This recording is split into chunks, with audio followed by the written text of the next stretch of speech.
Naomi Osaka started fast in Beijing, but this would end abruptly, ladies and gentlemen. This video is brought to you via the Doctrine of Fair Use. We're also covered under the Fair Dealing and the Digital Millennium Act. She won the first set 6-3, and the Rockets were on full display. Despite having to cover more ground against a more athletic player, Coco Gauff, it was clear that Osaka had the strength advantage.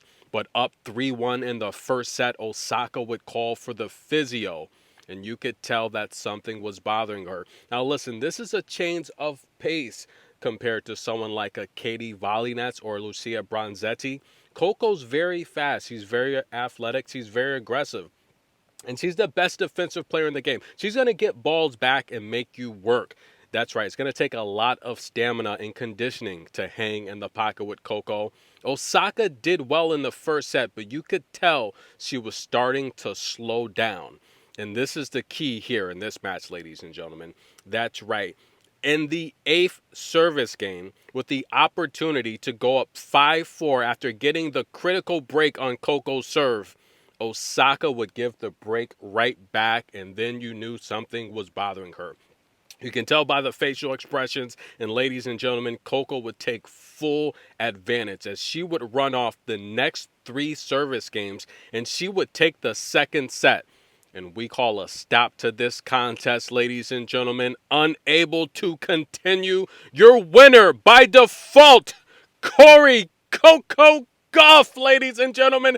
That's right. And the look on Osaka's face said it all.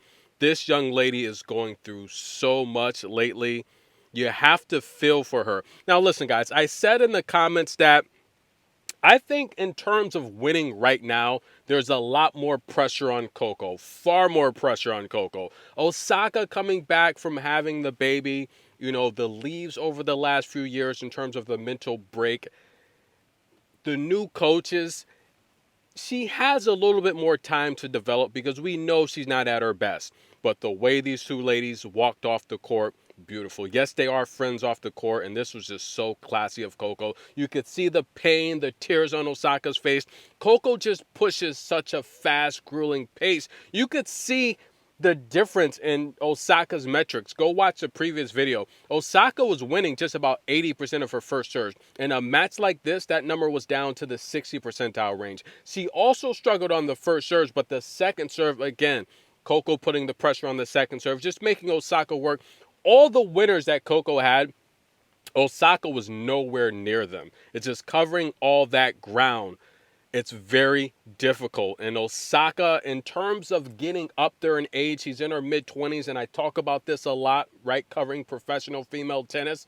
Once you hit that 30 age mark, over 30 years old, ladies are not making Grand Slam finals. It just doesn't happen. Tennis is a young lady sport. We all know that. There's literally only two ladies over the age of 30 to have made a Grand Slam final in the last 15 years.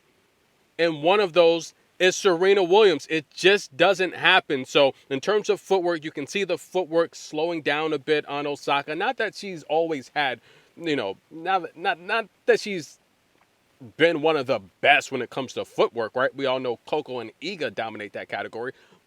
It's her technicality, her ball striking, her power that keeps opponents off of her. And playing a match like this against Coco, very difficult. However, guys, I did tell you there's a lot of money backing Osaka. Pay attention to what I say, guys. This is free game. A lot of money backing Osaka. You know what happens when I say that. And of course, Osaka found herself up a set. However, Coco's not going to be an easy out. I did feel, though, when Osaka got that break, did you see how she walked to her bench with her head down? That's right. Her body language told me that, look, Coco's going to break back and take this second set. When Osaka, and this is the thing about Osaka, right? I've said it time and time again. She's got 7 championships, 4 Grand Slams. She doesn't care about accolades. She's not here for titles. I think she's here for slams only. And these 500 events, these master events, I just don't think they mean as much as they should to her. And I think the things that matter to Osaka, it's simple. The Australian Open and the U.S. Open. Those are the 2 slams that matter to her. I mean, remember a couple of years ago with Wimbledon? She said, well, if there's no points, there's no point in playing. She's so funny with the wordplay. with a wordplay. But nonetheless, guys, let's wish Osaka a speedy recovery. But again, her body language after breaking Coco, it's like she was sad because Coco, yeah, she yelled, she screamed. Coco was very upset. And when Osaka got that break, she walked to her bench like she was sad that she broke Coco. It's like that 2019 match in New York where Osaka won, but she was sad for winning. And listen, guys, I'm going to go on the record. I'm going to say this again. There's two ladies on tour that if they had that real fight, that eye of the tiger mentality, they would dominate the tour. That's Coco and that's Osaka. They're too sweet. They're too classy. And when they're playing these players like Ego, who's got that killer mentality, that eye of the tiger instinct, she wants to destroy you. Sometimes that doesn't work. If Coco and Osaka just develop that mental a little bit to where they are just destroyers, I think they'll end their careers with a lot better metrics and statistics when it comes to slams and championships. But nonetheless, guys, Coco wins this match. She said she's happy to win. She said she's been playing at night so much. That's right, you're the main attraction, Coco. She said it would be great to see the sun and play earlier in the day. She's going to take on Stardupseva next. Do we want to talk about stats? Yeah, let's talk about stats. 6 aces for Coco, 6 double faults. I guess it's better than 19. But again, I said Osaka would need to have 6 to 8 aces to win this match. He only had 1 ace, and that ace came after facing a breakpoint opportunity.